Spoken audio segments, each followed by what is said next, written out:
नमस्ते दोस्तों, स्वागत है आपका हमारे चैनल पर जहां हम आपको डरावनी और रहस्यमयी कहानियों से रूबरू करवाते हैं।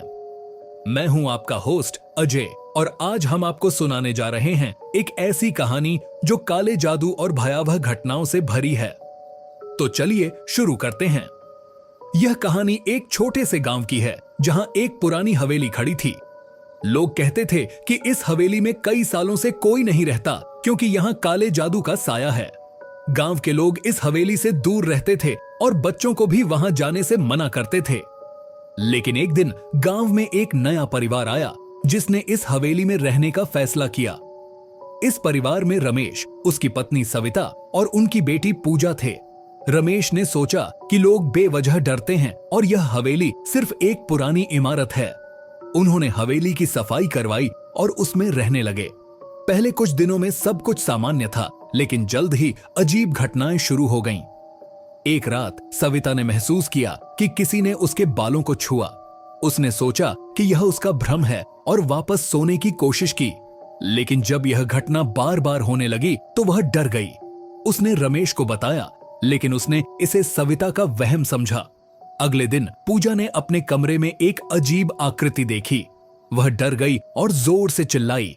रमेश और सविता दौड़ते हुए आए, लेकिन जब तक वे पहुंचे वह आकृति गायब हो चुकी थी।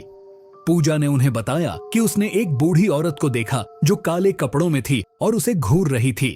अब रमेश को भी शक हुआ कि कुछ तो गलत है। उसने हवेली की जांच की, लेकिन उसे कुछ खास नहीं मिला। लेकिन जैसे जैसे दिन बीतते गए अजीब घटनाएं बढ़ती गईं। कभी रसोई के बर्तन खुद ब खुद हिलने लगते, कभी दरवाजे अपने आप बंद हो जाते। एक दिन गांव के एक बुजुर्ग व्यक्ति, जिसे लोग बाबा कहते थे, रमेश के पास आए। बाबा ने रमेश से कहा, तुम्हें इस हवेली में नहीं रहना चाहिए। यहां काले जादू का साया है। कई साल पहले यहां एक तांत्रिक रहा करता था जिसने इस हवेली में काले जादू की प्रैक्टिस की थी। उसके मरने के बाद उसकी आत्मा यहां भटक रही है और वह अब भी अपने काले जादू को जारी रखना चाहती है। रमेश ने बाबा की बातों पर विश्वास नहीं किया और उसे वहां से जाने के लिए कहा, लेकिन बाबा ने चेतावनी दी, अगर तुमने मेरी बात नहीं मानी तो तुम्हें और तुम्हारे परिवार को इसका खामियाजा भुगतना पड़ेगा। रमेश ने बाबा की चेतावनी को नजरअंदाज कर दिया, लेकिन जल्द ही उसे अपनी गलती का एहसास हुआ। एक रात उसने देखा कि सविता बेहोश पड़ी है और उसके चारों तरफ अजीब अजीब निशान बने हुए हैं। उसने तुरंत डॉक्टर को बुलाया, लेकिन डॉक्टर भी इस घटना को समझ नहीं पाया। अब रमेश को यकीन हो गया कि बाबा सही कह रहे थे। उसने बाबा से मदद मांगने का फैसला किया। बाबा ने कहा, इस हवेली में एक तांत्रिक की आत्मा है जो शांति नहीं पा सकी है। हमें उसे शांति प्रदान करनी होगी। इसके लिए हमें एक विशेष पूजा करनी होगी। बाबा ने रमेश और उसके परिवार को बताया कि यह पूजा बहुत ही खतरनाक हो सकती है, लेकिन यह जरूरी है। रमेश ने हिम्मत जुटाई और बाबा के साथ पूजा की तैयारी करने लगा। पूजा के दौरान बाबा ने मंत्रों का जाप किया और तांत्रिक की आत्मा को शांत करने की कोशिश की। अचानक हवेली में जोरदार हवा चलने लगी और दरवाजे खड़कने लगे। बाबा ने कहा, यह तांत्रिक की आत्मा है जो हमें रोकने की कोशिश कर रही है। हमें हार नहीं माननी चाहिए। रमेश और उसका परिवार बाबा की मदद करने लगे और उन्होंने पूजा को जारी रखा। पूजा के अंत में बाबा ने एक विशेष मंत्र का जाप किया और तांत्रिक की आत्मा से कहा, अब तुम्हें शांति मिल जाएगी। तुम्हारे काले जादू का अंत हो गया है। हवेली में अचानक शांति छा गई और सब कुछ सामान्य हो गया। रमेश और उसका परिवार बहुत खुश हुआ और उन्होंने बाबा को धन्यवाद कहा। बाबा ने कहा, अब तुम्हें इस हवेली में कोई डरने की जरूरत नहीं है। तांत्रिक की आत्मा को अब शांति मिल गई है। रमेश और उसके परिवार ने सोचा था कि तांत्रिक की आत्मा को शांति मिलने के बाद अब सब कुछ सामान्य हो गया है, लेकिन ऐसा नहीं था। कुछ महीनों के बाद हवेली में फिर से अजीब घटनाएं शुरू हो गईं। इस बार ये घटनाएं और भी खौफनाक थीं। एक रात पूजा ने देखा कि उसकी दादी, जो पहले ही गुजर चुकी थीं, उसके कमरे में खड़ी हैं और उसे घूर रही हैं। उसने डर के मारे जोर से चिल्लाया।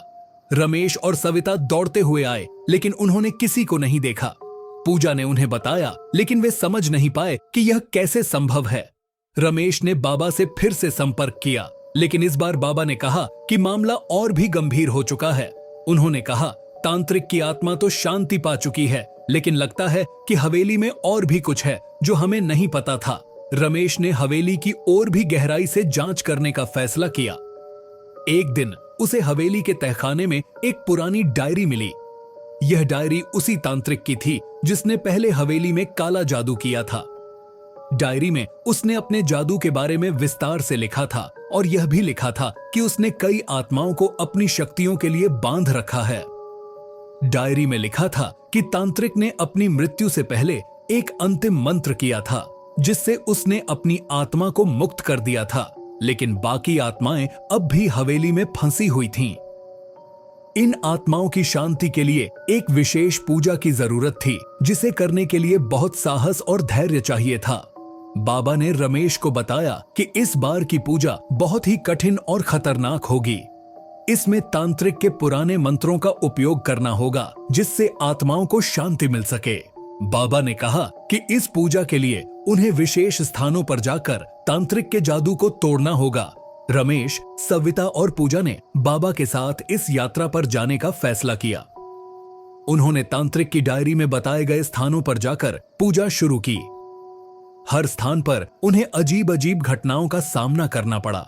कभी हवा में आवाजें सुनाई देती तो कभी अजीब छायाएं दिखती। आखिरकार वे आखिरी स्थान पर पहुंचे जो सबसे खतरनाक था। यह स्थान एक पुराने मंदिर के पास था जहां तांत्रिक ने अपने सबसे शक्तिशाली मंत्र का उपयोग किया था। यहां पर उन्होंने एक विशेष पूजा की तैयारी की। पूजा के दौरान बाबा ने कहा कि यह सबसे कठिन परीक्षा होगी। उन्होंने रमेश और उसके परिवार को ध्यान केंद्रित रखने और हिम्मत बनाए रखने के लिए कहा। पूजा के बीच में ही हवेली के सभी आत्माएं अचानक से प्रकट हो गईं और उन्होंने रमेश और उसके परिवार को डराने की कोशिश की। बाबा ने मंत्रों का जोर से जाप किया और आत्माओं को शांत करने की कोशिश की। यह बहुत ही भयावह दृश्य था, लेकिन रमेश और उसका परिवार हिम्मत बनाए रखे। अंततः बाबा के मंत्रों का असर हुआ और आत्माएं धीरे धीरे शांत होने लगीं। पूजा समाप्त होने के बाद बाबा ने कहा, अब आत्माओं को शांति मिल चुकी है। तांत्रिक के काले जादू का अंत हो गया है। रमेश और उसका परिवार बहुत खुश हुआ और उन्होंने बाबा को धन्यवाद कहा। उन्होंने यह भी समझा कि कभी कभी हमें अदृश्य शक्तियों की मदद करनी होती है और उनका सम्मान करना होता है। रमेश और उसका परिवार अब सुखी जीवन जीने लगे और उन्होंने उस दिन के बाद कभी भी किसी अजीब घटना का सामना नहीं किया। उन्होंने समझा कि हवेली अब पूरी तरह से सुरक्षित है और वहां कोई डरने की जरूरत नहीं है। तो दोस्तों, यह थी कहानी काला जादू हॉरर स्टोरी इन हिंदी का दूसरा भाग। उम्मीद है कि आपको यह कहानी पसंद आई होगी। अगर आपको यह कहानी अच्छी लगी हो तो हमारे चैनल को सब्सक्राइब करें, लाइक करें और अपने दोस्तों के साथ शेयर करें। अगर आपके पास भी कोई डरावनी कहानी है तो हमें कमेंट्स में बताएं। हम उसे अपने चैनल पर जरूर शेयर करेंगे। मिलते हैं अगली बार एक और डरावनी कहानी के साथ। तब तक के लिए अलविदा और सुरक्षित रहें।